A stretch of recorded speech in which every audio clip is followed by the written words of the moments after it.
Hey everyone, I'm Peter Mancuso. And I'm Brian Koch. And boy, do we have a show for you today. This is the Countdown to Coco, where Brian and I sit down and watch every theatrically released Pixar film in preparation of their 19th film in late November, The Coco. The Coco, of course. And today we're talking about their ninth film. Ninth film. Nine's my lucky number. Is it really? It is. That's a very weird lucky number where you're just trying to be unique. No, I have a story behind it, but I shan't go into it on this because it's not important to what we're talking about. It's not pertinent. It's not pertinent anyway. Okay. Today we're going to be talking about their ninth film, The Wall-E. Okay. So I'm kind of struggling to figure out where to start with this because there's nothing like. We're past the point of this is the first time. Yeah. There's nothing like I don't really know like what's like how to frame the beginning of this. So is there anything you wanted to specifically touch on first? Well, I mean, I guess like the best way to start talking about this is just the fact that when this came out, like the critical reception was through the roof. And when I say through the roof, I mean like for pretty much all of the Pixar movies up until then, with like Cars being like the exception, like they had all been like overwhelmingly positively received. But Wall-E, like in terms changed of, the game, yeah. It was like I know you're always talking about like changing the game, and you don't know what you're talking about. But this was really actually like a game changer in the sense that it was being discussed in these award circles. It won a lot of like prestigious awards in terms of like the best Pixar equivalent, and of course it was not nominated for the best Pixar Oscar, and neither was The Dark Knight, which famously many say to be the reason that after that year, they expanded the amount of nominees for Best Picture from 5 to 10, and then later they changed it to be anywhere between 5 and 10. Yeah. But like I don't think it's any coincidence that I think what really supports that theory is that the very next year they nominated the Pixar film and the next Nolan film. Yeah. So it seemed like it was like sorry. Sorry, we fixed it. So trying to make amends in a way. Yeah. And why do you think? Well, this is good. So why do you think it? Not necessarily if it's deserving, and you might do think, but I think what I'm more interested in is why did it, from an objective standpoint, why did people go crazy over it in that way, particularly in the critical sphere, like the upper echelon, like the critics, quote unquote, why did that crowd really dig this? I think there are, I suppose, mainly like two reasons in the sense that. Like, first, I guess you could say, like it has a message. And message films are very popular in terms of, like, the awards. Like, if you have something to say, of course. And, which, like, I think this more than... even though, it's not exactly the focus, which I'll get into later, and why I think that's a good thing. Like, it is very much there, and it's something that you could talk about and use to kind of prop up this movie in terms of its social relevance that, like, you couldn't say necessarily for The Incredibles, like, you know. Yeah. But, like, even though that does have, like, some themes that are, like... It's not like a pressing... issue. This is more, like, I don't want to say political, but, like, this is, like, a more pressing social anxiety, perhaps. Geopolitical? Yeah. As opposed to, like, The Incredibles has a message, but it's not, like, something pressing. Right. In this way. Yes. That's one reason. And the other is just, like, in terms of, like... From a filmmaking perspective, and particularly the first half hour, and how it calls back to the silent film era, and how, like, really ambitious that was in terms of, like... Very bold. Really, like, try to, like, think about this movie in, like, the grand scheme of, like, the animated canon, even the rest of, like, Pixar's canon, to be quite frank. Because there's no, like, real, like, big, like, celebrity voices, or, like, a lot of pop culture references, or anything, and, like... In terms of, a lot of Pixar movies have, like, a fair amount of, like, wall-to-wall dialogue, and, of course, this, like, famously doesn't for the first half hour. So. And even, like, the second half, like, there's still not too much. It's not too much, no. It's still just, like, the humans, like, kind of not really talking, and that's, like, the whole point that they're not really talking to each other. Right. So there's not a lot of dialogue even in those sections. So I think there's a lot in terms of, like, just, like, clear, plain as day, on the surface level elements that... a critic could point to and be like, see, this is an art film, and it's not a cartoon, so, haha, I don't feel embarrassed to put this as my number one of the year, unlike I did the previous years, because I have a very small amount of confidence in myself. I know, that was a little harsh. Yeah, well... My question to you is, the answer can't be, well, they're all art films, because they're not. They're not. They're not all... but many of them. No, but art doesn't mean artistic. Art film doesn't mean artistically well done.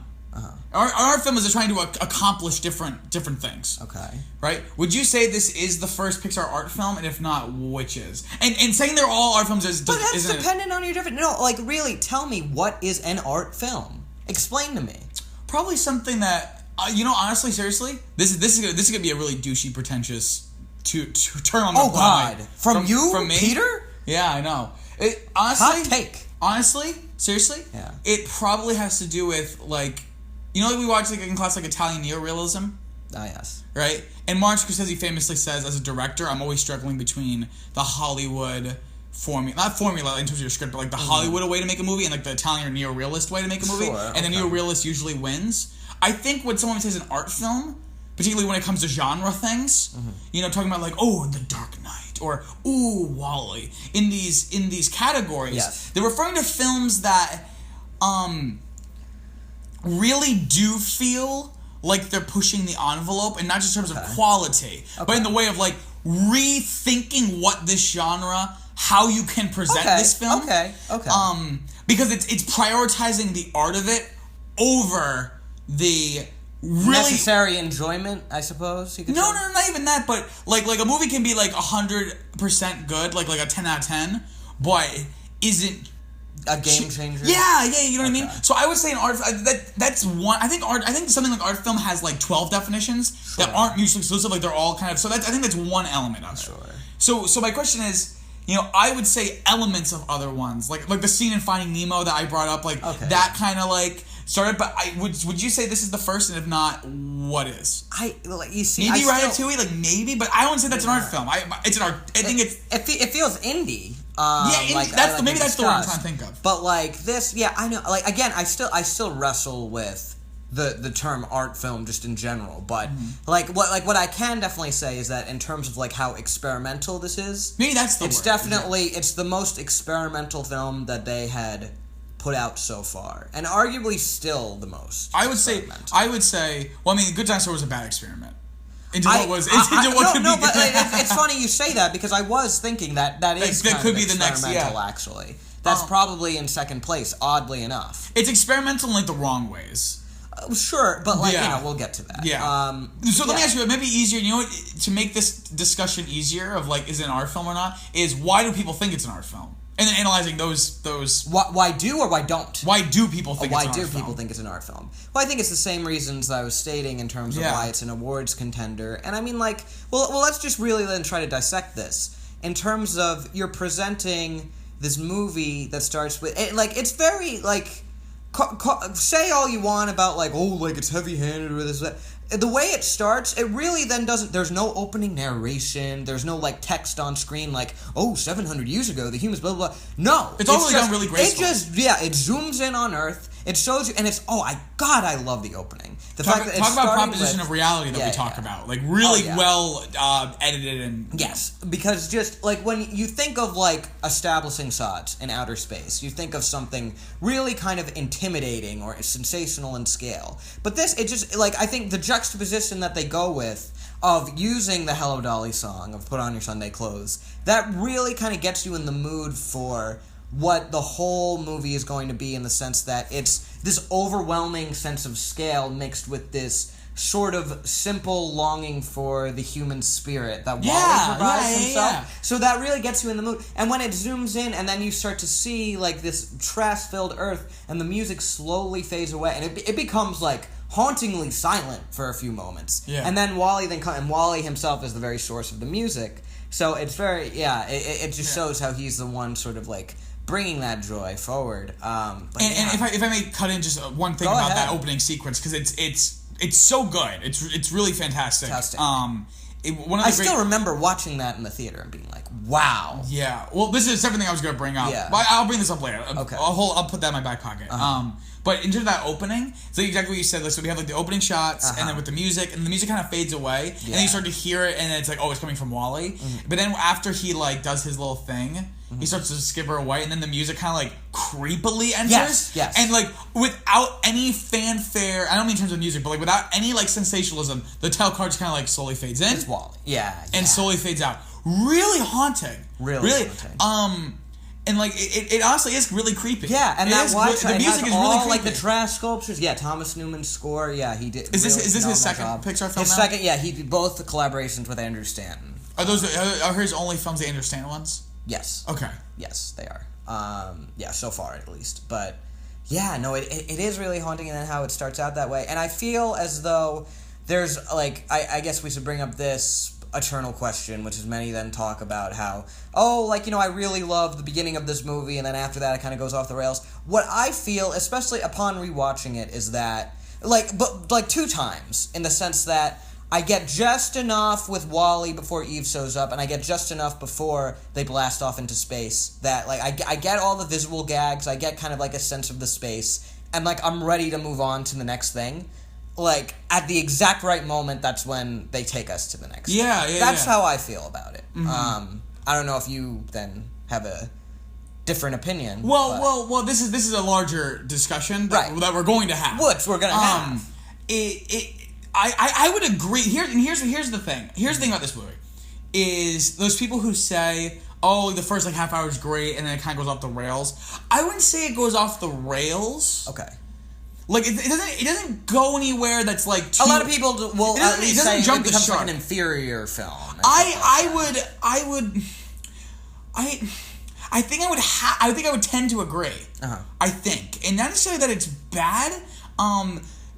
What happens with I'm really into the first 30 minutes of it for a lot of reasons. One being a lot of the elements in the opening I think carry over with the 30 minutes with the rest of the act one. It's done very well with kind of the haunting prospect of this world. And Ben Pert, of course, does a fabulous job with the sound design. Worst Oscar snub ever. We're talking about Oscar snubs with it not being nominated for Best Picture. Didn't win either sound Oscars. One of them lost to Dark Knight. I guess I can understand. The other to Slumdog Millionaire. Excuse me. We created he's credited as both creating the sound and the character voice work. The characters are born out of the sound. It's revolutionary. The fact that it didn't win both Oscars, I think, is blasphemous. But anyway, continue. But what was I saying? It makes me so angry. I don't know. You were talking about the tone. I love this opening bit. They do a lot of great in the style of good silent films, a lot of great visual stuff. We learned a lot about Wall-E. I love when Eve comes into his little home and he's showing her all his little knickknacks. Yes. Which that does remind me one interesting thing that I feel the movie talks about in the sense of what it is trying to say. The appreciation for simple inherent fundamental human culture. Much of it is in the as much as you could say, this movie is against things and the collection of things. It revels in the wonder of something like a Rubik's Cube or a lighter. Or, it's more about excess. Which is exactly. And I think that's very important. But yeah, sorry. Go ahead. No, yeah. And I just want to bring up one specific one. Isn't it great when he finds the diamond ring? Oh yeah. And throws the ring. I was like, this is cool. The box is so much more interesting. Yeah, it is though, right? Because only society would assign the ring. So it's all about the context. It's all about the context. And I really dig that. I really, if the rest of the movie were more, and it was a very simple structure. You have to restructure it. Right? So it couldn't just be the first 3 minutes and then tack on another hour of the story. You have to read, because it is just kind of it would just end. Yeah. But if the rest of the movie were like this, it would probably be up there my top 3 Pixar movies. Mm-hmm. But when we get to the humans, I really dug this apocalypse as more of a backdrop. I see. But then it became it really did, and the way it's structured. And again, I haven't seen this movie. This is the first time I've seen it in a few years, I think. Sure. So I might be wrong on this. So correct me if I'm wrong. Okay. But I don't think I'm. I mean, we just watched it today. No, go ahead. When they get to the ship, it's really more the human stuff's the A plot, and Wall-E. There's more focus on in terms of screen time. There seems to be more focus on the human. So maybe not screen time. Maybe that's going a bit too far. But it feels like the whole idea of like the conflict between the robot, like the robot overlord, the Auto, and the captain feels like it takes more precedence, and I don't necessarily dislike that plot. But I'm like, you already have me in the palm of your hand with all the other stuff, and then when we cut back to all the Wall-E Eve stuff is when I'm like, okay, I'm back on board. Yeah. And then we go back to the humans, and I'm like, okay. And really interestingly, and I think it goes back to the whole thing about what makes these original Pixar movies work really well. It's not that they make them work really well, but they just happen to be the common factor, like we talked about with Cars and Bugs Life. It's about the intersection with the human world. Sure. Whereas with this, I would have almost preferred if there was no compartmentalized, kind of. You feel? Yeah, I almost wish that there had been no interaction with the human world. You know, so it was just a remnant, and all their presence was merely the world they left behind. Because really, for me, aside from the fact that it takes place on Earth and you see all the trash, I don't see the ultimate themes of the film really being relevant at all during Act 1.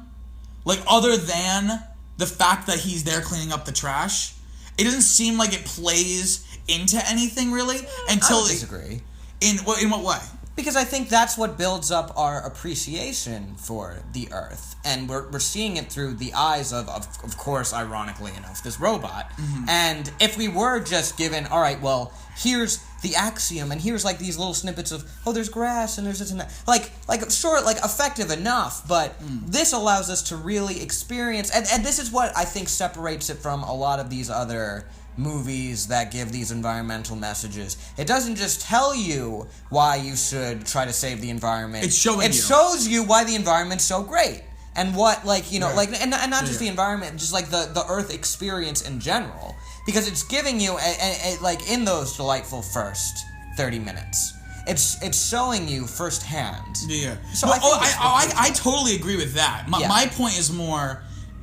that's more laying the groundwork for why we should care about the themes. But I don't see the movie as a structured film really doesn't start until they get to the ship. The plot really doesn't happen yet. The plot really doesn't start until they blast off from Earth. Really, if you really think about it. And the reason why I say it is because the whole central idea of the film really has no bearing other than just establishing that the world is disgusting so that you can appreciate the whole idea of going back there later in the film. And so for me, it feels very, exactly what you said, compartmentalized. It feels like two different films. Okay. They kind of tried to connect into one, and I don't know how effective it is because again, it goes back to well, it's pretty well done, I guess, but like every time I'm watching the Captain, I'm like, I just want to watch Wall-E and Eve do the stuff and like their characters and like their arcs. I really don't care about the fat humans not being fat. Like why should I care? Is kind of the thing. Like, oh well, because they're us and like they're missing on the world. It's like, I mean, okay, like they're happy. You know, I mean, if these were real people, I'd be like, yes, you should. But in terms of like the story, why should I care? Because these people are so far removed.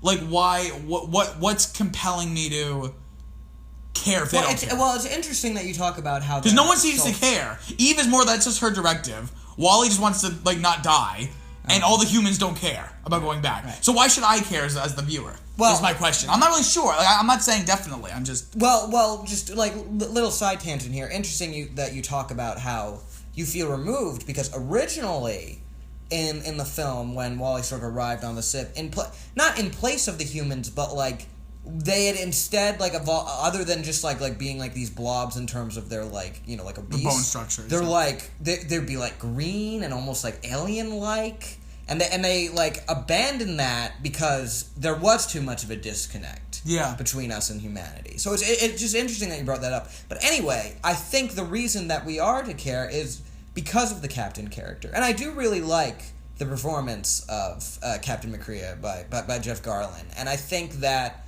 in terms of like how like it flows back and forth, I think it works surprisingly well in the sense that it all feels like connected both via like the world of the Axiom and this sort of theme of directive and this whole idea of like defying it and making your own directive as opposed to what was imposed upon you. And you can trace that through so many different characters. Of course, Eve has to learn that quite clearly, and she makes that very apparent in like later on in the film. But even in little ways, like Mo then having to like literally jump off his predetermined path to then go after Wally, or the little typing robot who then Wally teaches to wave and he just starts waving. He gets so excited. He about doesn't stop. I love that. That's so great. And of course, the captain himself, in the sense that then he realizes it's a really really great moment when he gives the plant like a drink of water, came a long way for a drink of water, and then he looks at the globe, which is like on the floor, and just like this quiet moment, and the music kind of comes in, and he just goes, "We have to go back."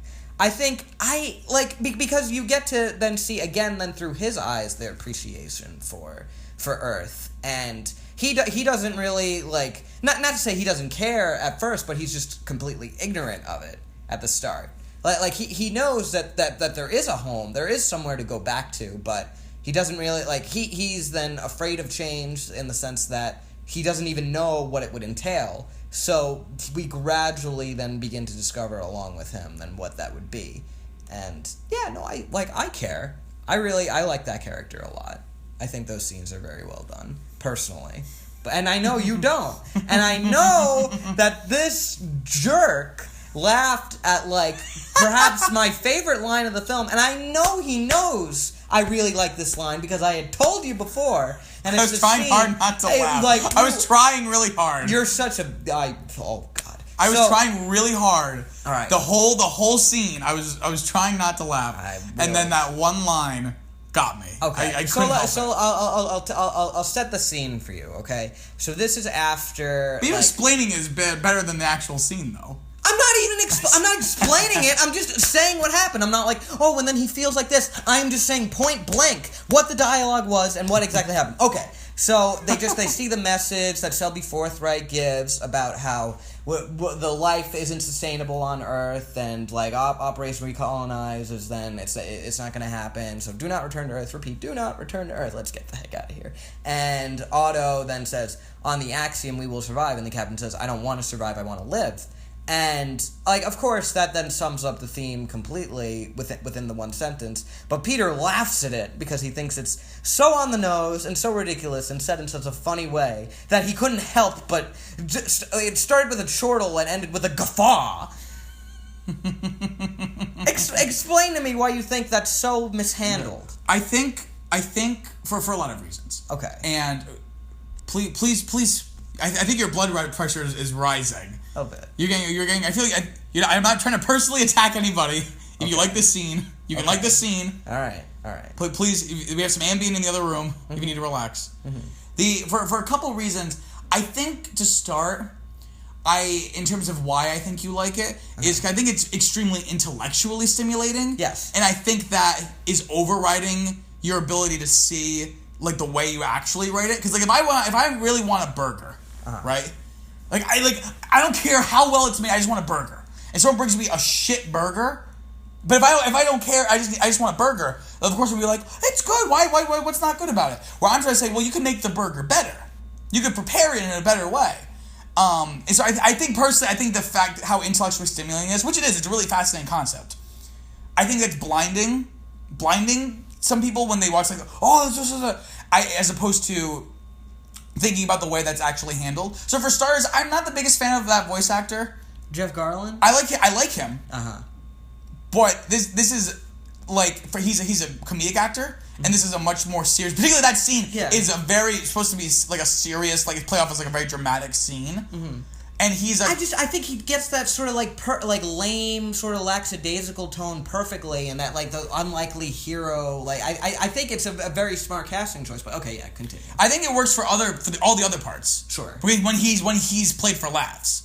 But in this scene is supposed to be the emotional, crux of the film, or the thematic crux of the film. Sure. I don't know. It doesn't really work for me. I don't think that performance in that scene there's nothing bad about it. It's just a comedic actor trying to do a dramatic scene, and this is dramatic, right? And it doesn't really work for me.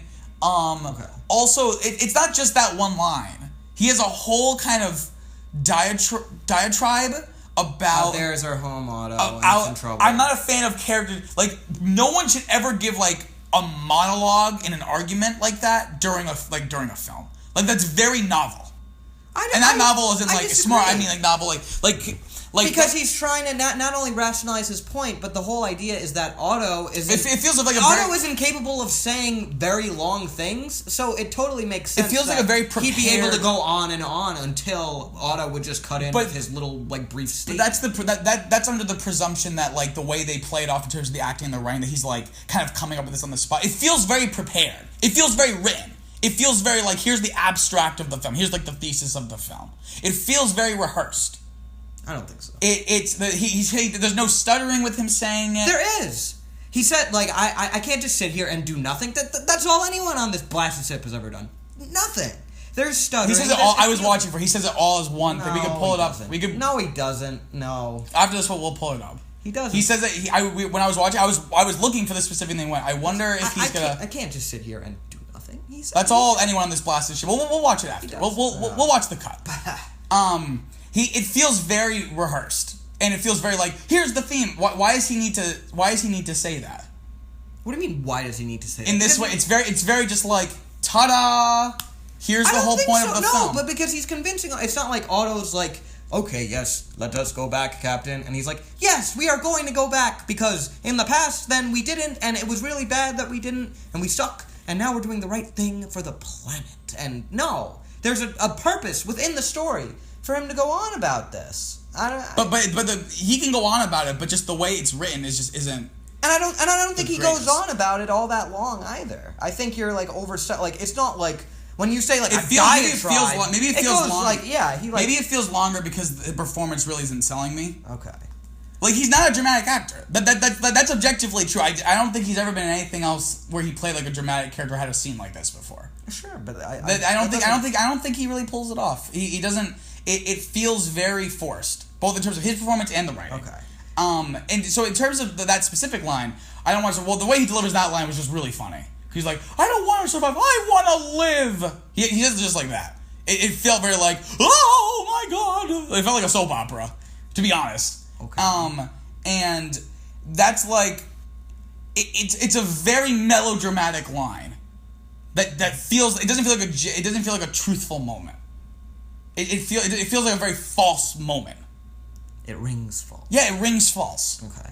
Well, I mean, I disagree. I think it comes. You get a sense of his agitation, and I think it is like, I understand what you're saying about how he's this comedic actor and he's not normally that, and even within the context of the film, he's not beholden to many scenes like that. But I think that is what's so interesting about The Turn, and I think this movie is all about its unlikely heroes and so. But why couldn't it have just been like, we should go to Earth, and it's done more visually through like subtlety, like the Otto is like no, we can't do it, and like we play off this conflict more like why are they? It's very sensationalized. It's very theatrical, and it's a film. Why couldn't have this been accomplished in a different way? Why do we need a scene? Well, because we need to get across this point. Well, because why can't we just go on because why are we introducing characters in speaking roles if not to more clearly sort of then discuss? But I agree. Why introduce them? Well, Peter, I'm saying that if you're going to put them in the movie, then you should use them for that reason and not just use them as, okay, well then they're visual functions of the story like Wally and Eve are. Use them for a different purpose if they're there, and that's what they do. Yeah. So basically, it's like our main characters can't say anything, so we need to just fill in everything with the. No, not filling in, but analogs, because it's all through parallel action. Everything that's happening in terms of like this notion of the captain's an analog for Wally.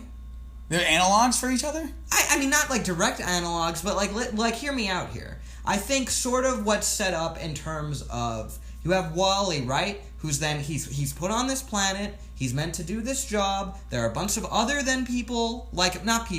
units like him that are meant to do the same job. And he's the one that sort of then realizes, okay, well, not even realizes, but like, he continues to then hold up his duty of, all right, well, I guess this is what I'm going to have to do. But he goes the extra mile in the sense of he realizes, that there's other stuff out there, and there's more to appreciate, and there's more than just the daily grind, and there's more than just his obligation. In the same way that the captain comes in a long line of other captains, and there's a certain expectation of what he has to do, and he is the one to break from that mold, much like Wally is. And I never exactly then thought of that way until I just had to articulate it now, but I think it does actually line up. It does. And I thought it was originally just, okay, well, it's sort of then this whole idea of, like, then they break away from the tradition. But no, it actually, it lines up surprisingly well. Obviously, there's an abstraction to it in the sense that, like, they're very different characters, both in terms of appearance and, like, speaking. But, no, they line up in terms of the context surrounding them and how they defy it. Yeah. The thing I understand with Wally is, what is Wally's, like, goal? And how does that play into the... like, that's what I mean about the first third of, like, not feeling it's connected to the overall point of the film. Because, what does Wally, like, have to do with... like, is Wally ever faced with the choice of going, going home? Or, you see what I'm saying? Like, I don't think he's ever faced with these... like, that whole plot is really more about... like... He's following around Eve, and Eve's trying to get the plant back, so that's how it's connected. But, like, how is... Wally's kind of along for the ride and trying to impress Eve. In a sense, yeah. Like Wally feels like a little passive. He is. I think in the next two-thirds. Certainly. I think to an extent it is then sort of a, like, that's what passive I mean in the broader context of the world that the story which is why I feel like proposing. it swaps, where then they become like Wally and Eve kind of become a subplot. Okay, I could definitely see that. But I think it's just interesting in the sense that he remains crucially relevant to all the rest of the pieces, even if he... I think he But becomes, does he? Because he just messes things up. Like, he's not really crucially relevant. He doesn't just mess things up. He's the... if it wasn't for him, the plant wouldn't be there to begin with. And if it wasn't for him, the plant wouldn't have been saved. And if it wasn't for him, the plant would have been saved again. And if it wasn't for him, the plant would have been put So it's kind of like a Don Quixote accidental... like, no, I don't think it's quite Don Quixote, but I think that's sort of well. Because it's not really active like choices, like being faced with something and then making a choice. It seems like everything listed is kind of like he did it and then it ended up being useful later. Not so much. Like he made this choice. I would say, but like I think he then sort of like assimilates into the center of this narrative in that everyone else is then sort of then learning from it, and it's more like how Wally then has affected us, because he does, like, Wally himself doesn't go through an arc. Wally's then whole thing is that like if we're tying into, I guess, like the overall theme of like following your directive, he then always does that in the sense that he has he abandons then putting the trash into cubes early on in Act 1 to then go after Eve, because that's what his directive is to him. So he doesn't have to learn that himself. It's about passing on that lesson to everyone else. And I can understand why that's not exactly a story that, like, is going to appeal to everyone, or that's not, like, the sort of story that they've been telling up until now, because it has been so much about, like, the main character learns this, and they go on their own journey. But I think, yeah, Wally, then the way he's used in this movie is then sort of very different than a lot of the other Pixar films. And I don't think that's a bad thing. I think it is just he's standing for something, and that's okay. But what is he standing for? Like, what's Wally's ideology? He doesn't he's standing for the human experience. He's standing for being... When you say standing for it, you mean like he's a symbol for it, or he's standing for it like he's standing up for it? I'm confusing your... Well, he's not... I mean, he doesn't actively, like... I mean, to a degree, in the sense that he's willing to like fight off Otto to protect the plant, but he like not as much like standing up for it, but just like he's an embodiment of it, not just like a symbol of it, but like an embodiment of it in a functional way. Okay. Does that make sense? Yeah. I mean, it's not like when you say symbol, I take it to mean like, oh, it's like. The toys are that like they're metaphors. No, when you said parents, standing for, I didn't know if you were trying to say that he stands up for it, like he. Yeah, no. I didn't know if you meant more a stand-in. Sure. So yes. More so. Yeah, I think that's what I mean more. Okay, so. I didn't know if you meant like standing up. He like stands up for it. No. Like he like makes a case for it. No. I can see that. I just feel like the film is. It just feels like a disjointed experience. Okay. In two different. Like it just feels like two completely different priorities. All right. so to speak. Yeah. With the first, I wish it was half and half, but we spend most of the time on the ship. Yeah. This is an interesting analysis of like the theme, right? What is the thing you think it's about? Follow your directive, your personal directive. Okay. Yeah. And how is that? Yeah, I guess because I feel like the film is by the end is trying to make more of a statement about environmentalism. But I think the environmentalism is very much the backdrop. It's just sort of okay. Well, by extension, the captain, through then following what he wants to do, what he aims to do. What about? But do the people? But does everyone want? This is again the Pixar rabbit hole of questions. Well, do all the people want to go back to Earth? And then if so, if not, does that mean that they're not following their personal directive?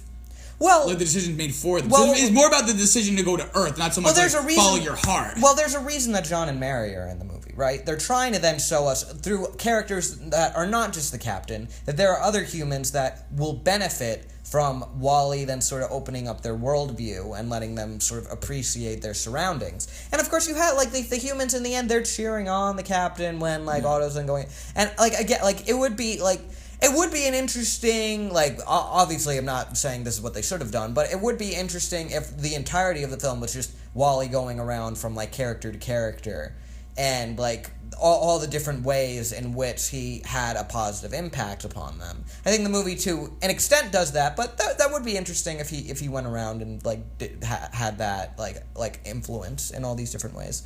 But I think they get it across enough. You know what it is, and I think you'll disagree with me probably, but like the stuff with the humans, particularly that world building. Again, I really liked the world building of the first third because it felt very more like it was haunting. It was more the humans like this is the world they left behind, not so much like active. But then when we get to the ship, the Axiom, it feels like the film's like so pleased with itself, like how clever it's designed this like society, and I'm like, it's not really that engaging. I'm not super. Not only is a question, you may be into the thematics of the film, but like, are you super into the mythology of the Axiom and like that whole backstory? Yes, I like this whole idea because then I think about how, because it's not just the Axiom. The Axiom doesn't have all the humans. You know, there are other than Starliners. The Axiom is just like sort of like the what really? One. Yeah, like think about like when you hear the captain. Like I mean, they show you some of the other ships, but the captain even says like when he's giving the directions for what to do in terms of like you found then evidence of sustainable life on Earth. He said like you could tell there's like a cut in of the Axiom, like this will return to blah blah blah. So there are other ships, and presumably there are others still out there. And this whole then idea of like what the by and large corporation then stood for and how it then evolved into being the government and how there was this plan to recolonize that then fell through. I love all of that mythology. Back in like 2008, this was like my stuff. Like, ooh, like what exactly went down? What happened? I think the way, the proposition of reality and sort of like what it makes it look like. It made it seem very interesting to me. Because they're just showing you, like, that's not in the forefront, it's just in the corner, so, like, I'm just like, ooh, like, you really make me want to know more about what happened. Which, of course, isn't the focus, but, like, yeah, it's, like, really ripe for discussion. I just feel like they not so much with the stuff that we actually do get to see, but, like, the backstory, it feels like they half-ass it. Like, oh, a corporation became the government. Oh, okay. Like, it feels like it's much more pleased with stuff like, look at this comment we're making about. So you're making a comment on following your heart and also take care of the earth and also corporatism and also like it feels like it's trying to do a lot of different things all at the same time. No, but and like following your heart. No, it ties in directly because this whole idea of corporatism and it's like take the scene in which they're like try blue, it's the new red, and they all go, oh, and they all then have blue now on their shirts. It's not then like, oh, like this isn't what I wanted, but you imposed upon me the direction with which I am going to now partake in because I guess that's I'm supposed to do. And that's everything. That's all of the corporatism. That's all of, sort of the taking over. It just feels like it's kind of checking boxes more than really exploring these ideas. Like it doesn't feel like they're getting into a lot of depth with them. Like they do that. They're like, okay, check. I don't know. I'm not really super into the by and large. Cause I want to know more, but not like I'm so interested I want to know more. I'm more like I need to, like I don't think I understand enough of it to be interested. Yeah. Like, okay, this company takes over the world. I guess. Right.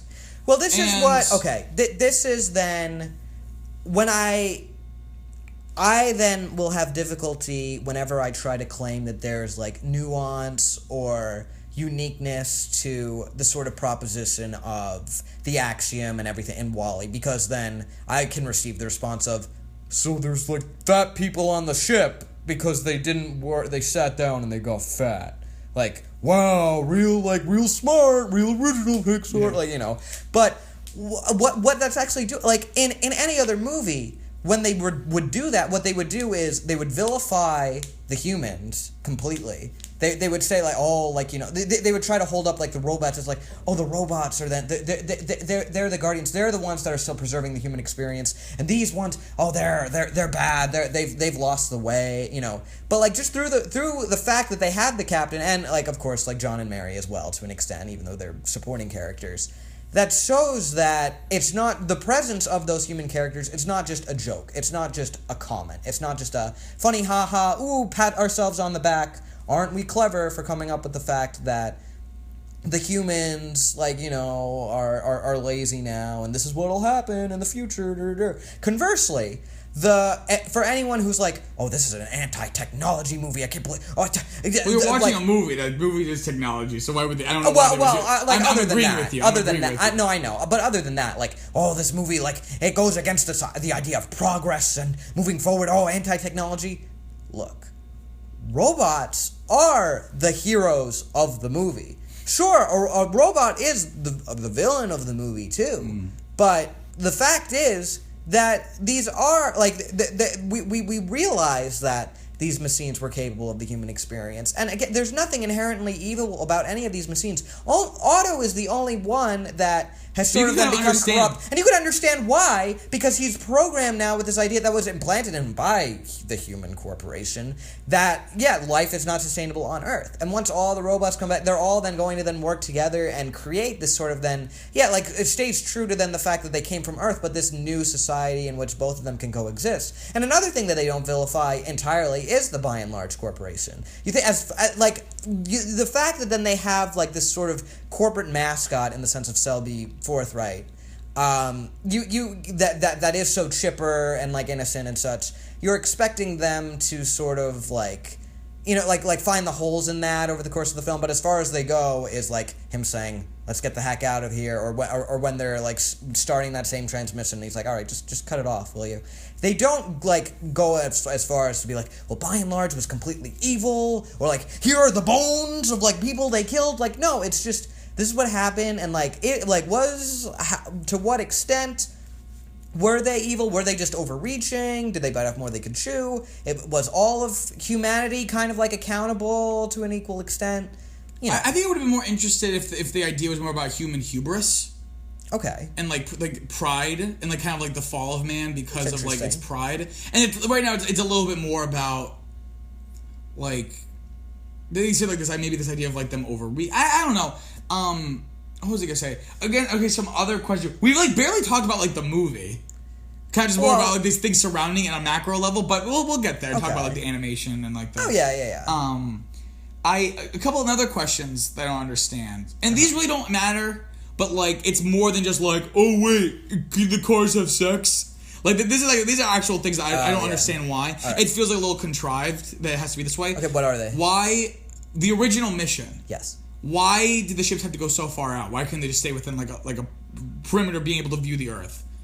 Like why did they have to go out so far? What's the point? Well, and why can't they all communicate with each other? Well, okay. Good questions. We can. For one, we're not sure if they were out that far to begin with, or I mean, they could have been then going in a loop. I guess that makes sense. But I guess like what I would say, the Earth, kind of. You know what I mean? But they don't know in terms of like there was like I mean like you had like the satellites all around there just as well. But the fact that they don't know to what extent like the hazardous and sort of. But if they're in a ship and also in space. Like that wouldn't be an issue. That's one, but like I think the main reason as well is they're trying to sell this as oh, it's a trip aboard the Executive Starliner. We are going to travel through the cosmos. It's not like, okay, we're going to revolve around Earth back and forth until we can go back onto Earth. They're trying to make it into an experience. They're trying to corporatize it. So they're going to go past the nebulas and this and that to try to, like, fantasize it and be like, oh, wow, you're going on a vacation, and even Grandma can join in the fun. But why did they only tell... well, no, I don't understand why they only told the robot that you can't come back. But, like, didn't the captains know it was only supposed to be a 5-year thing? And they were like, why can't we... Like, well, it's time to go back. Mm-hmm. And they go, like, negative. Like why... Didn't the first captain go, oh, I have a meeting on Earth in about a month. I gotta get back there. Like, why didn't they... Like, what was the thing that stopped them from going back? The fact that there was a transmission that told them that they couldn't go back. No, but he said only the autopilots knew. It wasn't for the captain. That's what I'm saying. It's supposedly it was only for the autopilot's eyes. Well, as we said, autopilot's eyes only. Right. Co-captain, or like the assistant captain. But I do feel, I don't know. I always took it as that the captain, that original captain, did like eventually be able to look at that, and to what they would respond with, like, why didn't the humans revolt and be like, take us home? No, but keep in mind the fact that there's no evidence at this point of the fact that life is sustainable, and in fact at that point it probably wasn't. So the captain But they were told. Oh, geez, then I guess I can't. But how did the captain know? Because from what we understand, that video was only for the autopilot. Mm-hmm. So the captain would not have that information. Mm-hmm. That it was unstable. For all he knows is after 5 years, it should be okay to go back. Mm-hmm. So why didn't they? And why didn't the humans ask, like, hey, we were only supposed to be here for 5 years? And I don't think the comment, because, well, I know why. Because this is the bad answer, is the comment, they got so comfortable that they just wanted to stay. No one would want to just stay out in space. No. So I think it's a nitpicky plot hole, but I think it does inform. I think like there could have been they announced delays, and then the delays just kept piling on and such. There could have been. I mean, that could be a movie in and of itself of like that first Axiom crew, or maybe there was a revolve that was attempted. That could have been a really if this was about if this were all about the humans, I think I'd be more into the human thing.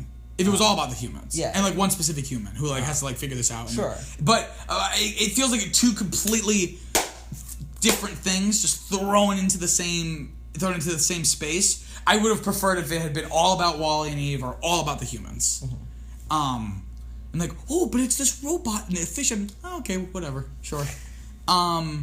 Let's talk. I mean, we can talk briefly about the animation. Like I'm saying with Ratatouille, that this Ratatouille was kind of the turning point where it's like the animation doesn't get better with giant leaps as it was before, so it's kind of like, yeah, it's really good.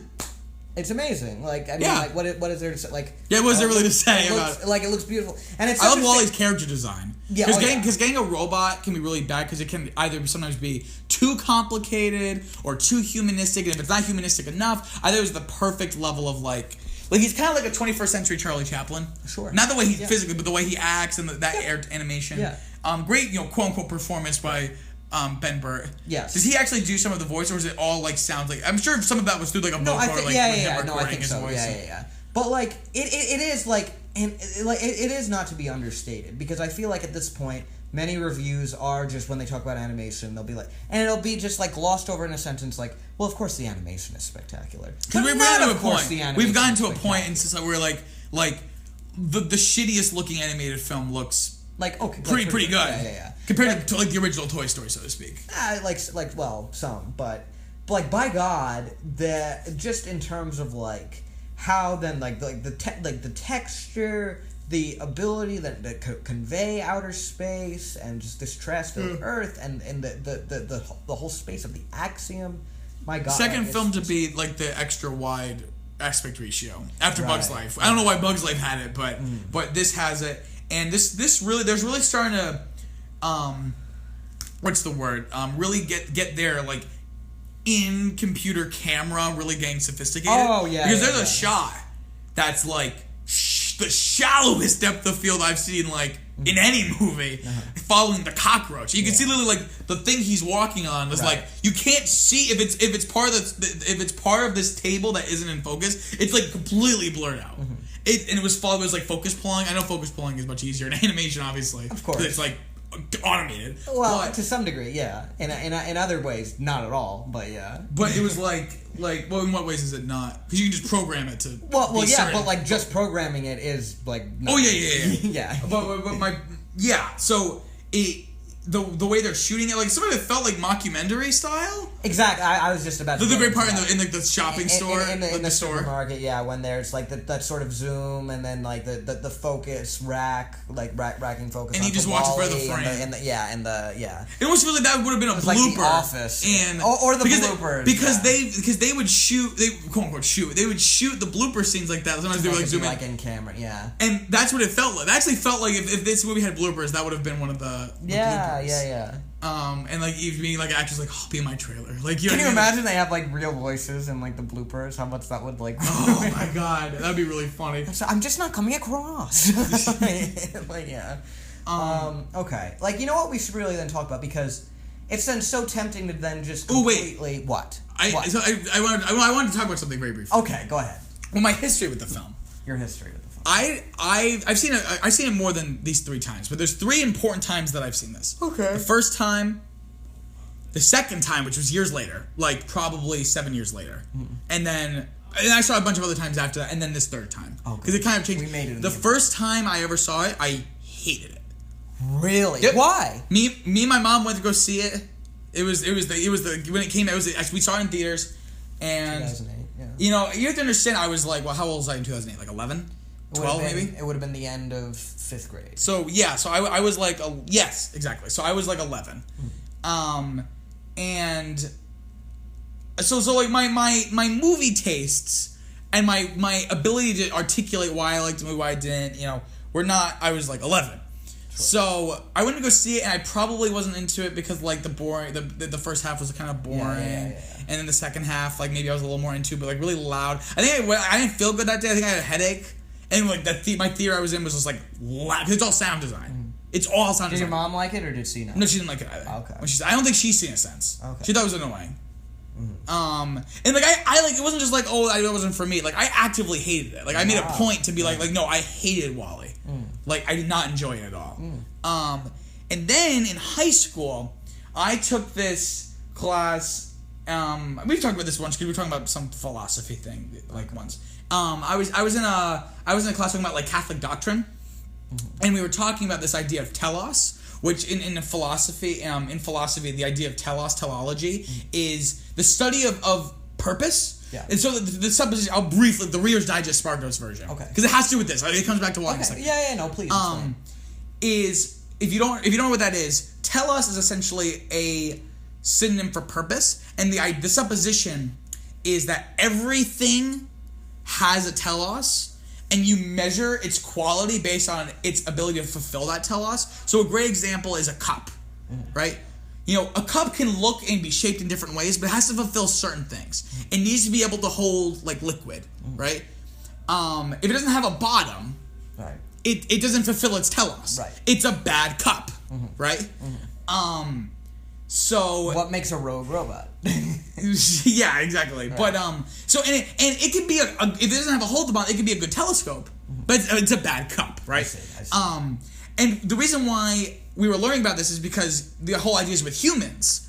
Like in a Catholic, religious or not, the whole supposition is that humans are designed by God or whatever power it be to have a certain telos, right? And that telos in the Catholic, the Judeo-Christian line of thinking is like our telos is to love, and not in a romantic sense necessarily, but like love our neighbor, love each other, like love your partner, love God, love yourself, like to love. That's our telos. My teacher, fast forward to my class, my teacher liked to show us films, and his supposition was that all films were religious in some way. Like you could chase these like philosophical ties, and we watched WALL-E. He loves this movie. He was trying to go really far and say, well, actually, the word WALL-E is very similar to this ancient Hebrew word, and like it's too much of a coincidence for them to have not named it WALL-E because of this. Like there's a word WALL-E like in ancient Hebrew. And what does it mean? I totally forgot. I couldn't tell you. But it was really insightful, and he was like, I'm really reading into it, but it'd be a huge coincidence. And his thing is that the whole movie, telos is directive. Okay, yeah. It's all about directive. Yeah. And he goes, gets it, yeah. And he goes, directive, and he's like, no, and they're like, no, directive, and they hold hands. Their directive is to love. Right. It's to love each other. Yeah. So that's I saw it and I was like, I love this movie. I was obsessed. I was going around saying this is my favorite Pixar movie. Oh my god! I was like, this is the best Pixar movie. 180. And again, kind of tying this whole thing. And I think it was because I was at a different point. I was like 17 or 18. Okay. You know, and I've grown a lot since then. Going to college now and like learning more. I mean, I think, yeah. Well, I like to think. You know, hopefully my parents aren't paying all this money, but for no reason. the tying back the original argument that we were kind of discussing before is, I think at that level, at that point, because it's not necessarily like you go through this linear track. Like everybody has to go through these tracks. So if you're still here, like it's not like you're farther behind. It's like just different things you're just into at certain times. Mm-hmm. I think. Back then, I was kind of blinded. I was more intellectually stimulated. And that blinded me from recognizing the flaws that I've been addressing. So, going back to this whole metaphor of the burger, you're saying that, like, I'm enjoying, like, a low-quality intellectual burger, but, like, it's an intellectual burger? But No, my point being is that if somebody really wants one particular thing, and, like, that's all that matters, in a certain sense, then... If you get a shitty burger, if you wanted a burger and that's all you care about, then you're going to be happy. Not saying that you don't care about the other things, but I'm saying more so with immediately. I'm saying like, well, if it's anything like me, that I was blinded by the intellectual notion of this prospect. Yes. And I wasn't... even then I was kind of like, oh, that's kind of a little... heavy-handed, but it's so interesting that but upon reflection now, and I've learned more, and my tastes are more concepts, but supported really well by the cinematic techniques, as opposed to just like concepts don't stand alone for me anymore. Yeah. Like they need to be expressed in what I feel to be like this is my personal like taste. Mm-hmm. So what I say is a really well done version of that. Someone might say, well, that's garbage. Mm-hmm. So it is really all about just specifically taste. Okay.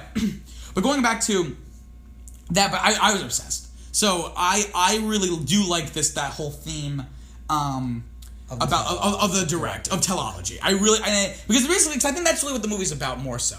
Because again, that's what I was saying. Yeah, the directive. That's what it is. No, but you're excuse me. You're saying more. Directive is in like what directs your life, like what you want to do. What I'm saying more, and this is how the human element doesn't play in it for me, maybe that's why I feel it feels more disjointed, is that for me it's more like what is Wally's purpose in life? And not so much what does he want to do, because you're saying more like direct. Assign yourself. I think it's synonymous. I think that's the point. No, but my thing is it's not assign yourself. It's like what your inherent purpose is. And but then in that case, then Wally's inherent purpose would be to like cube up trash. No, but what I'm saying is not. But that's a sign. Excuse me. I something like got caught in my throat. Yeah. All right, let me get my water. Incorrectness. No. Maybe if you swallow it down, you'll start making sense. No, I'm saying that the directive means more teleology as a sentient being. Okay. His directive. No, because you're talking about a directive assigned to him. I'm saying an objective directive that just exists objectively that isn't assigned. Okay. You're talking more about like if you want to do this, you assign yourself your own directive where you want to go. Sure. I'm saying the film, to me, the most interesting elements, and this is my read of it, is really more about. What are people like? Why do we exist? Mm-hmm. Why are we here? Mm-hmm. And through these two robots, we learn. And I wish the movie were more about that. I see. But Wally and Eve's relationship and the ideas that they present, like those concepts, talk about intellectually stimulating, those concepts are kind of pushed not to the side, but like now there's a new person also on the stage accepting the award, and they're making the speech. And Wally and Eve are there getting excited. Like, we won the award. That's kind of what it feels like. Okay. I wish the film were more about this idea of purpose. Okay. And not purpose that you assign, but just like, what is your purpose? You're like, he may have thought his purpose was objectively to clean, but his purpose is really objectively to love. Okay. That's what I'm saying. Not so much like what I want to do or what someone else wants to do for me. I feel like we both are coming at it in pretty similar ways, but at the end of the day, for you, it's less about sort of the free will component and more like it is like inherently fundamentally what you're actually then. But because here's the thing is that can be your telos, but you don't choose to do it. That's the whole idea of like bad people. Like if you like murder somebody, you are not fulfilling your telos. Okay. So there's still free will, even if you have like an objective, like you were designed for something. Sure. So there's not like an element I'm trying to take away the free will of the situation. No, not to take it away, but like that's not like sort of he can choose not to love. Right. But the whole point is that is why he's. Because I think that's really more what it's about. Is why is he looks up? He's all alone. He's like, why am I here? He looks up at the sky and wishes for more. Like what is out there? Like what? How do I play into this? I read that more as like when he looks up into the sky, I read that more as why am I here? What do I have to do with all of this? As opposed to I want to go on a big adventure. Oh, of course. I think people read that. I don't read it that way. So that's what. So I'm more interested in that idea, and so if I present it in that way, do you see my point of why it feels a little more disjointed now? Yeah, no, from your perspective, definitely. So that's the thing, and maybe that's unfair to me because that's just the film was really more presented as like an example of something else, and I watched it through that lens. But it was so compelling that I just never been able to shake that. I see. Okay. And that's just the way I kind of view the film. This whole idea of like you can look at different films theoretically, and you're not trying to like claim that this is what it's about. Like if you look at like a film through like a feminist lens, or like like queer theory or Marxist theory, like you're not trying to say the film is about feminism or about Marxism, but you like look at it through certain lenses. Right. But I still feel like it's then like if you were saying, going back to if the cup and its telos, it's like saying, oh, well, actually, the cup's telos, it wasn't then in terms of how well it was able to hold liquid. It was actually about, like, how courageous the cup was going into the forest. Like, oh, okay. Like, I don't know. I do. I think it's because Wally's a sentient being. Okay. I think that's what makes it. Okay. Then I see more. Like sentient beings who can think and feel. Their telos is to love. Okay, so he transcends. Their directive is to love. Okay, so then I understand more. All right. So shifting gears a little bit because we were talking about because we are already over an hour.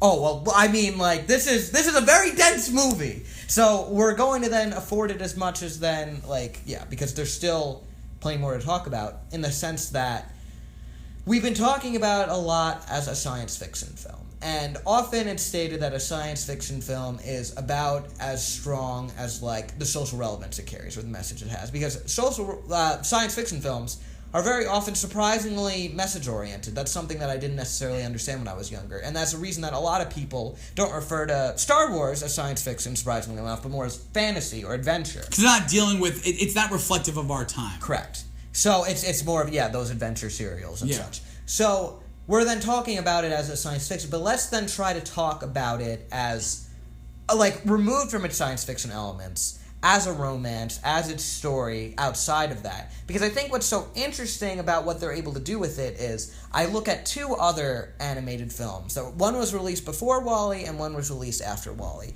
And they both have environmental messaging, embedded within them in some way. First one, Happy Feet, 2006. It's George Miller directed. George Miller's of Mad Max Fury Road. Of Mad Max Fury Road directed Happy Feet. And for those who don't know, Happy Feet is the story of a penguin named Mumble who wants to tap dance. They all sing, but he wants to dance. They all sing, but he wants to sing. dance. It's not even like it's a society that it isn't all about music. No, they are about music, but dancing, no, none of this tap dancing nonsense. So then it's all about it's that and such, and then by the end of the movie, then we realize, this is also about an environmental message, and oh my god, look at what we're doing to the the penguins. Oh god, we gotta save them.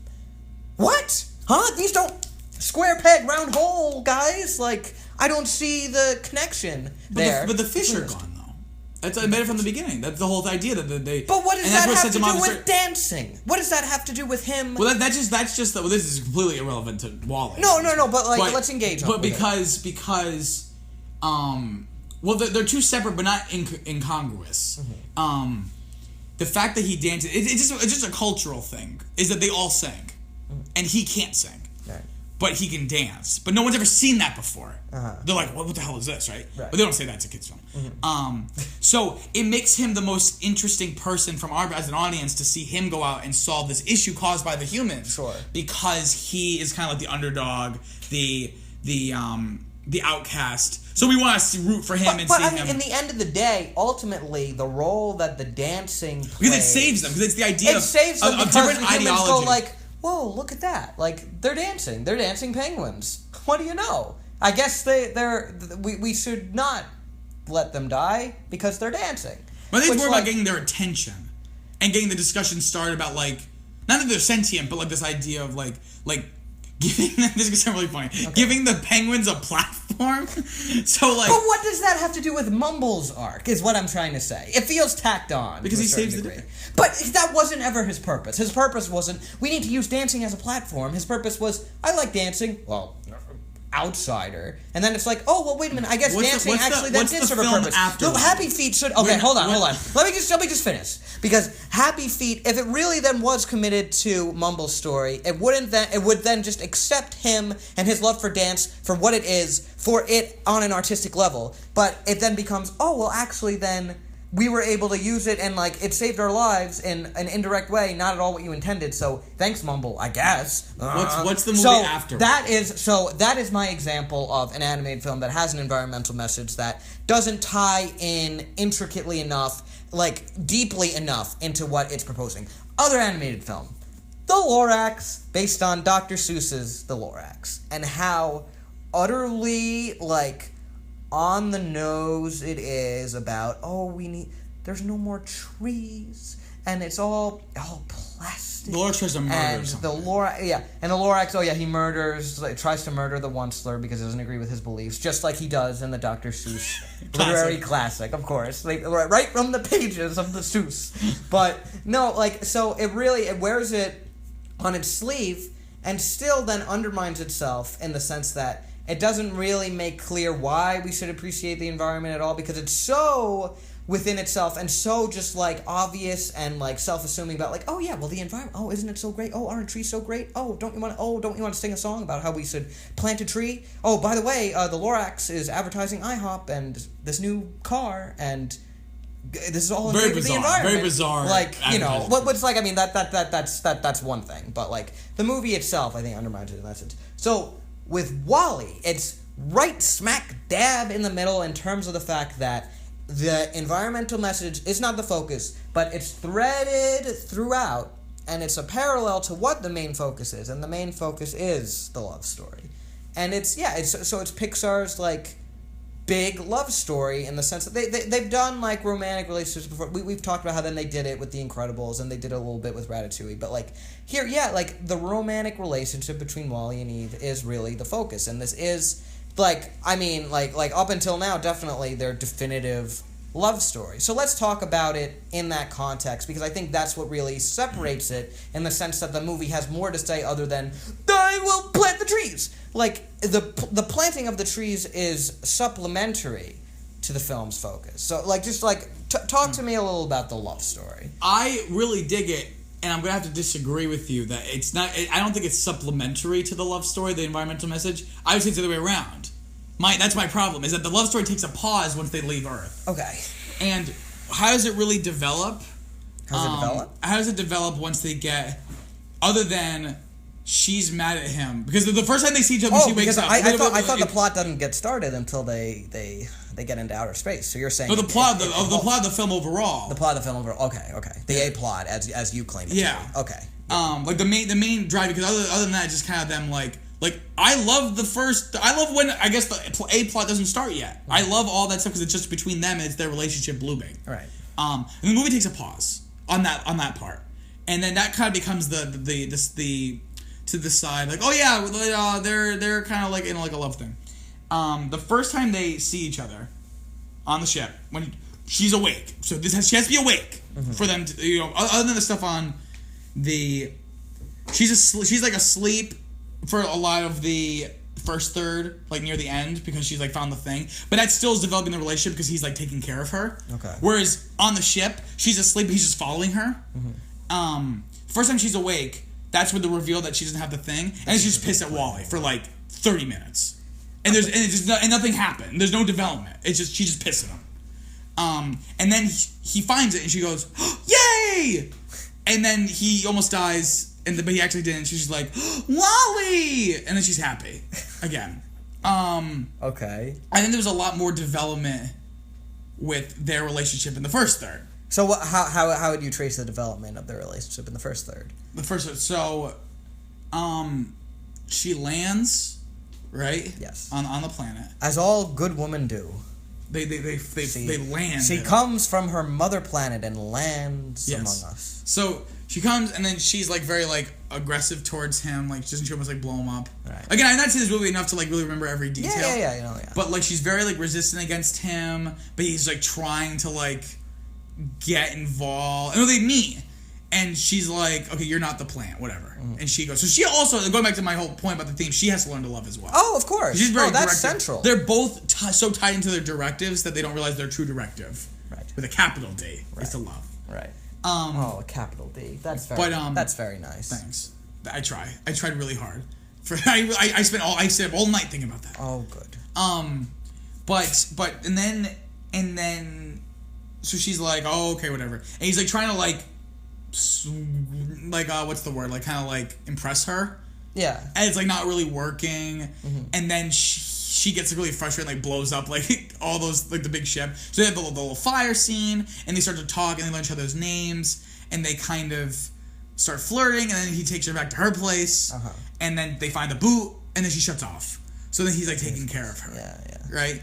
While she's like asleep, and like in a coma essentially, and then they blast off. And it's kind of more now it's less about them and more about getting the thing. And not like a cool, this is going to be kind of the circumstances that drive our relationship forward. No, like I said, she just gets angry at him, and she's just angry at him for like 25 minutes. Well, no, but I think, this is, and my response to that would be, her then sort of then response to being sort of wooed by everything that then Wally had to offer, and then finding what was her imposed directive, which of course is to obtain the plant, the evidence of sustainable life on Earth.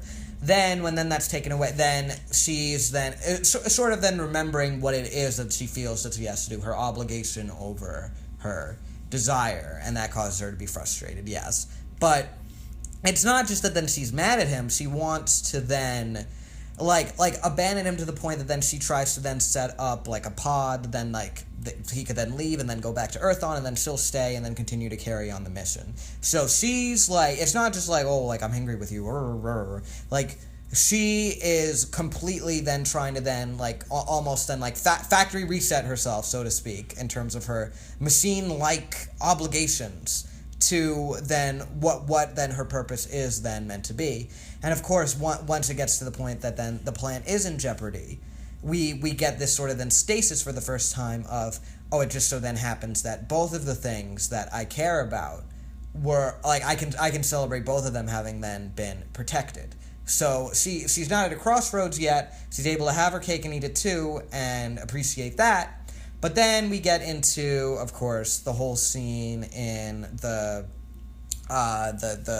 garbage airlock. Yeah. And what's really, really interesting about that scene is, and I mentioned this to you while we were watching the movie, but I didn't say how it was different. It was different. It was an 11th hour change, what happens in that scene. And it is very crucial what happens. What happens in the scene as it originally, is right now? What happened in it as it is right now? Yeah. Just to recap. Okay. So just to recap, we have then Wally in there. Wally is then just fresh off of being like electrocuted by Otto, falling down the chute. Eve is then trying to save him.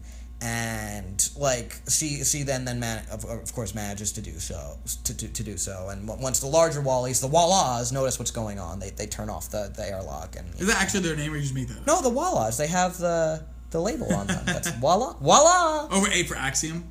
I guess so. Yeah. As opposed to E for Earth. Yeah. I guess so. So what it originally was that Eve was in the precarious situation, and this got to the point of it was like fully animated, which is extremely let's emphasize extremely rare for an animated film, computer animated or otherwise, extremely rare to get that far and then to scrap it. So yeah, it was originally then Eve is then the one who needs to be saved, and then Wally then has to, and like it plays out in a similar way, like Mo then appears and Wally hangs on and such.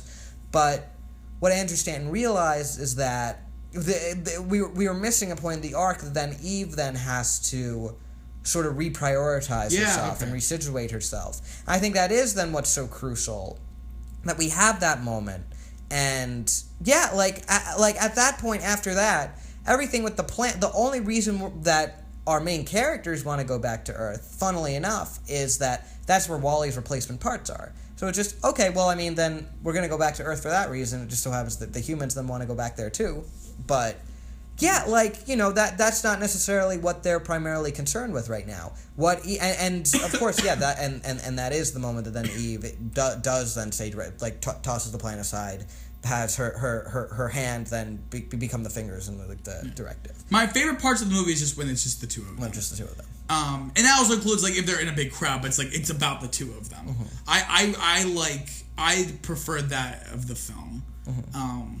You know, there must be some fan edit which just that stuff. Like, there must be a not silent, like, no sound, but, like, there must be somewhere on YouTube, like, a fan edit where it's just, like, 45, 50 minutes of just, like, no dialogue. Basically a Wally with no dialogue. Interesting. I don't know if there is, but if not, then go ahead. If not, go ahead. There's an open market. I love their stuff. Question, what's the point of when they bring Wally back to Earth and then it seems like he's, like, a new person now, other than just, like, a bait and switch, like, oh, it's gonna be bad. Oh. Other than just the TV trope of the Disney death, as it were. Well, then let's think about it. Nice, I want to see, like, what does it say? Like, nice showcase for Alyssa Knight's performance as Eve. I'm just throwing her name true. out there. Okay, sure. But like, I guess then what it then sort of is that, again, it's supposed to get us back to this idea of, like, because all we've seen up to this point is the Wally that we know and love, the Wally that then has learned. So we're seeing a Wally stripped of everything that made him him. So if the movie is then speaking to, like, what I was sort of getting at is this idea of the divide within ourselves, the divide between our obligation that we think that we have to fulfill and the desire that we yearn to fulfill. And with Wally, then we're getting that other side of the extreme in which he is then entirely then just focused on, this is then my functional purpose. I made a cube. Okay. I'm taking the cube, and now it's a complete role reversal. Other than just, like, we had then the role reversal of that deleted scene becoming a scene from Wally, like, saving Eve to Eve saving Wally. Role reversal from the beginning of the movie of Wally introducing Eve to all of this. A world beyond your function. Yours, to Eve then being able to then do so as well. So it shows that the lessons have been passed on. Yeah, you're right. I dig that. Yeah. I think maybe for me, I wish it were a bit longer. I don't know, the way you structured the film, I don't know how you do that, but maybe this would happen. Maybe if it had happened, like, while at the start of Act 3? Maybe not that early. I don't know. Maybe just I need a little more time, because that's a good defense of it. Mm-hmm. And I don't think it deserves such a good defense. I think it really is just like a bait and switch. I don't think so. Like the TV trope, exactly what you said. Like, oh no, that's the reason why it's there. But with the quickness with which it happens, like, you know, it's all within like a minute or two that this all happens. That it's revealed that he's returned to, like, this state, and then he comes back. It's all within like 2 minutes. Mm-hmm. So it feels very like just, oh no, this can't be how it. Oh, good, thank God, that's not how it ended. It's not. No, but okay. I see your defense of it. Okay. I just wish that maybe it had been extended a little longer, so, like, you could avoid it, like kind of like in Toy Story 3, right, where it's like Buzz, like, I was just thinking about that. Where he's like he's kind of like a different character now, and they have to, like, work through it. So that'd be a great thing of her trying to, like, teach him again, like teach him what he taught her. And that's, like, maybe the kind of then last in third. the end we have, like, these, like, maybe it is at the same point, but then, like, we have, like, these fades, and, like, they keep teaching, and then, like, it's like 6 months later or so, then he starts to then be. Well, not even that far. I would say, like, maybe on the ship, like, instead of him when he gets electrocuted, it reverts him back to his original thing. And because, to be honest, in my personal opinion, he's kind of useless for the rest of the movie. He just kind of, like, is there. It's Eve doing most of the work. But it's not. He's the one who holds up the hologram. What I'm gonna say is that he's starting to learn a little bit more, and that's when he, like, kind of, like, he still doesn't remember, but he, like, learns, like, I should do this. Yeah. And then he does it, and then he gets broken, and then he has to go get the parts, and then he reverts back to his original self. Okay. So I think that would have been a little stronger, because then she has to teach him what he taught her, and it's in that moment where he holds up, like, he starts, even though he hasn't remembered yet, he's like, I think he's starting to learn, and he's like, I should do this because, like, I should care about other people, not just cleaning up the trash. You know what I mean? So if we are to, like, sort of, like, summarize this romance in terms that aren't science fiction, like imagine, like, if we were to like take this and then it's its own thing, and this is just the romance narrative, like how would you describe it? Like just like out of interest for what you would say. Like not referencing the fact that they're robots. Not referencing the fact that as if they're they're robots, humans. So you're asking like if this like was as if like like if we were dealing with the same like what is like the human basic grounded version of this story that they're putting forward? Just because I think it's interesting because we always talk about the metaphors that then Pixar does. Well, if it's humans, it's kind of creepy. Well, but like okay. Well, no, I'm not sure what you're asking. Not with the coma, but like the idea of like this idea. And this is not me. I'm not this person to like complain about this necessarily. But in film, the idea not in film, but like in culture, this idea that as long as you're persistent enough, she'll finally say yes. Say yes to you. And that's kind of like what kind of happens in this, but because they're cartoony, cute robots, like no one cares. No, but that's not what happens. I'm not saying that they should care. I'm just saying like it works. It doesn't then like. But if it was humans, it'd be stranger. Like if there's like a coworker at work. She hardly even notices him at the start, and she comes to appreciate and very much enjoy her time with him very early on. It's just a point of then sort of reprioritizing and finding what the place for him is in her life. What I was then trying to get at, and I never really then viewed it this way until we were talking about it, but like this whole idea of like, I guess the equivalent would be sort of the professional side of your life, of them being like career oriented and then like having like, okay, well then I have this path carved out for myself. And sort of then, like trying to then prioritizing either career or like a relationship. Yeah. That's really interesting. So, like, it just, like, really cool how then we're using this sort of skin of the science fiction and the robots and the intergalactic travel to, like, tell a story that I think it does, it has its human counterpart that we can trace. Yeah. It's just, I thought, like, worth, like, sort of then analyzing it on that level. But we should also then talk, because we were getting at animation earlier, there is a first in this movie that then we didn't really then talk about. And that's in its use of live action. And I want to get your thoughts on this because this is real. I will say, Happy Feet also then uses live action. Yeah. For its human characters specifically. Yeah. Like I guess to then show, like really make it like it's in our world and it's then a reflection of that. But yeah, like I think there's a really then interesting thing going on in WALL-E in the sense that we have the humans of the past done in live action. But then the humans of now are CGI. Are CGI. As if it's to say that, like, not necessarily, like, regressed, but, like, I guess so. Like, sort of, like, devolved. They become something different. They become something different. They're not directly you in the audience, you. Anyway, I think, theoretically, like, if you were just like, we're going to do a Pixar movie and we're going to have a human element, we're going to have real humans. There's two things I could say. Mm-hmm. I may say, I'm not really sure how I would feel. Okay. I would either be like, no, keep it animation. Right. Or if I might be, holy shit, that's such a cool idea. Uh-huh. But that being said, in this film, because of it's what it has to deal with, everything I've talked about in this review, how it has to do with this whole human side of the story that I really wish, like, I don't really care for. Therefore, I really don't care about the live action sequences. Okay. I think we talked about this before, like, that actor who plays, like, the president. Fred Willard. He's really funny, but, like, same kind of thing with the voice actor for the captain. I was going to say, it's kind of played for, I wish it was a little more, it's hard to do that. Again, it's very, like, I don't want to say the word, I don't mean the word, I don't mean on the nose, when I say on the nose. It's very, like, it feels like, I don't want to say unrealistic because of, like, it's a movie about, like, these robots, like, that. But like, I'm like, I just don't feel like, the stuff where it's, like, the happy press conferences, that makes sense, but it's kind of played for laughs a little more than I think it needs to be. But and that actor's a very comedic, like, traditionally comedic actor. And then with the stuff where it's like, we're not gonna come back.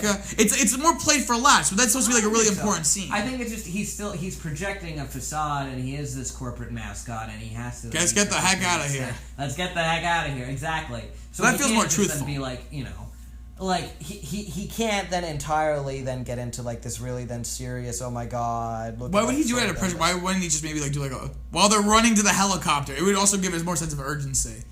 Because why he's just like I can't kind of breathe. Because they're so then deliberate and deep in terms of how they want to then preserve this idea of we have everything under control and we have this sort of then brand that they're like to the grave they're going for it. They're still like the by and large.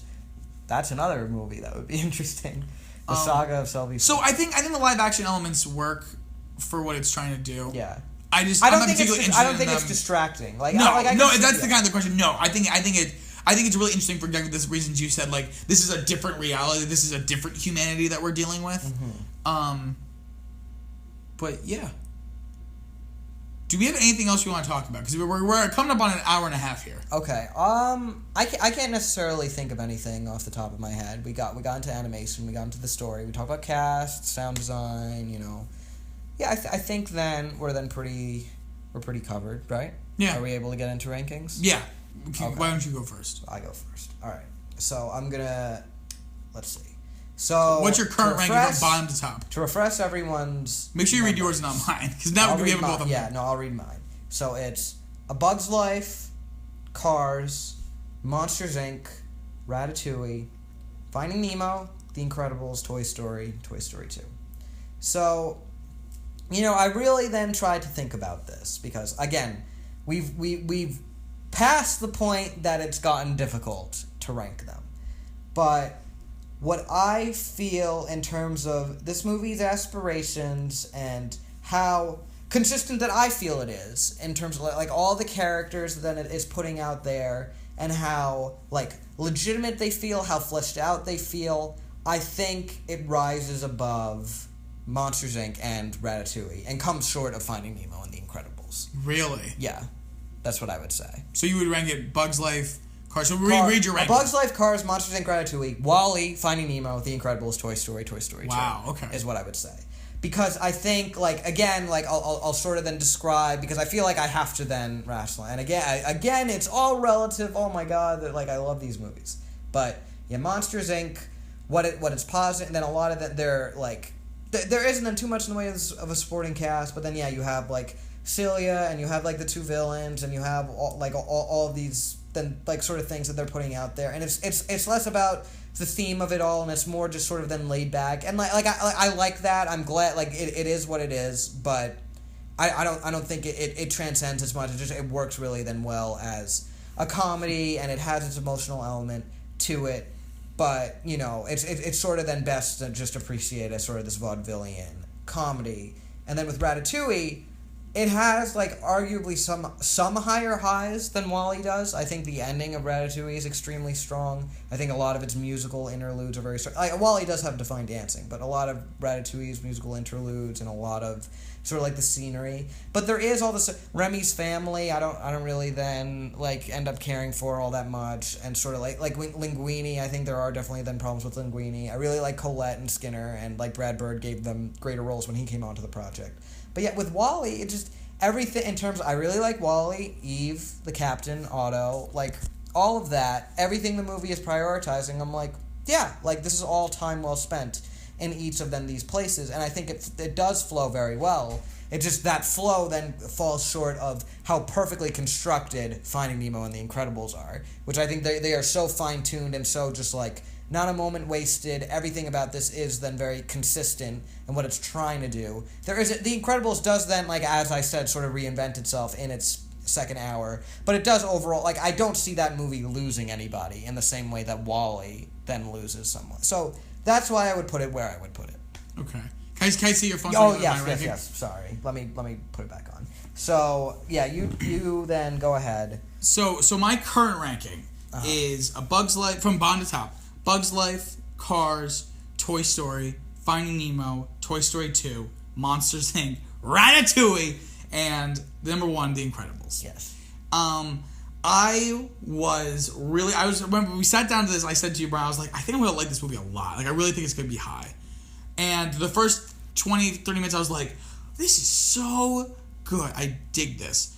And not to beat a dead horse, I really feel that once we get off Earth, the movie kind of if the whole movie had been the quality that I feel the next 2/3 are, if the whole movie had been that, it would be I really wouldn't like it.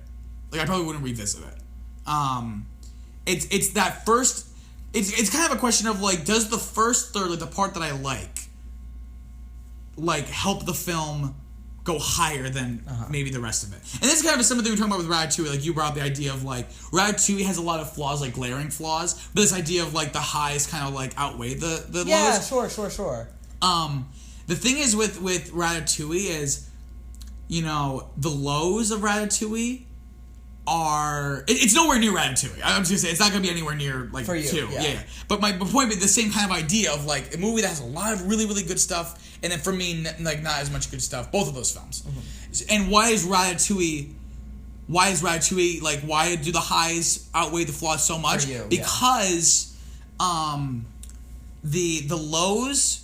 Some of them are really, really low, but they don't have too much bearing on the story. Okay. Like, the stuff with the family doesn't really take up too much time and isn't really put... Like, there's not a super heavy emphasis on it. There's an emphasis. Yeah. But it doesn't take up the movie. Mm-hmm. Whereas with this... And I will say, I feel some of the length in Ratatouille at points. Whereas this, I don't, like, I sit with it and I'm like, oh, it's over already. Oh, my God. Okay. Yeah. No, well, I disagree. The flaws of this movie, for me...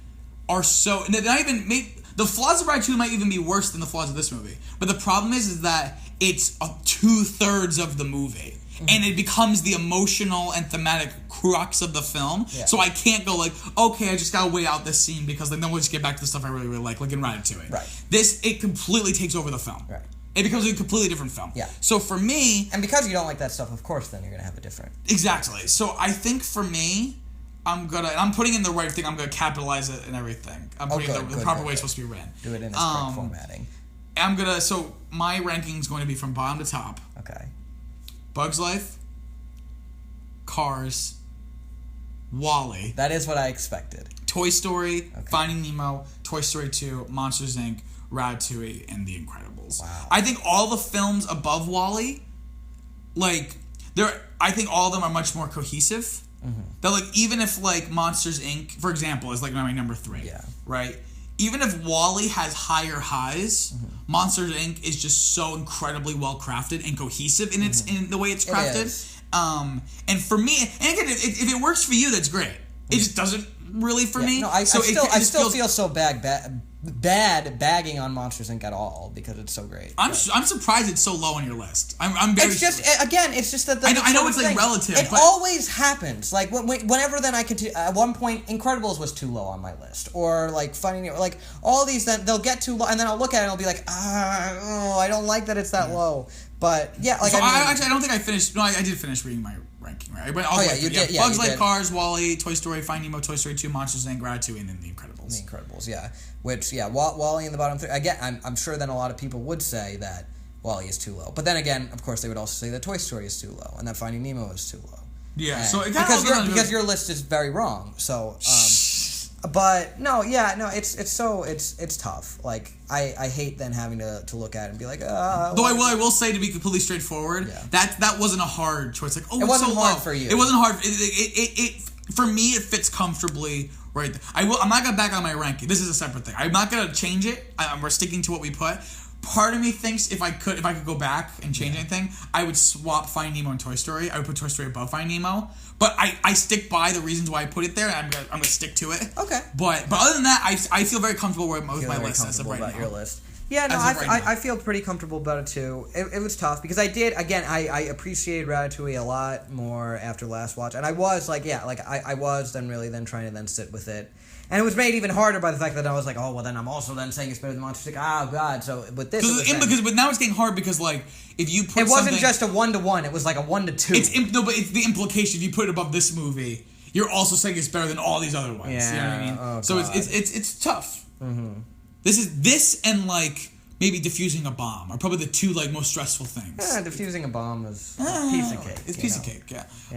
But, all right. Well, I guess that covers the WALL-E. The WALL-E. Thanks so much for listening, guys. Our next episode will be discussing Pixar's 10th film, their 10th film, The Up. Thanks so much, guys. Bye.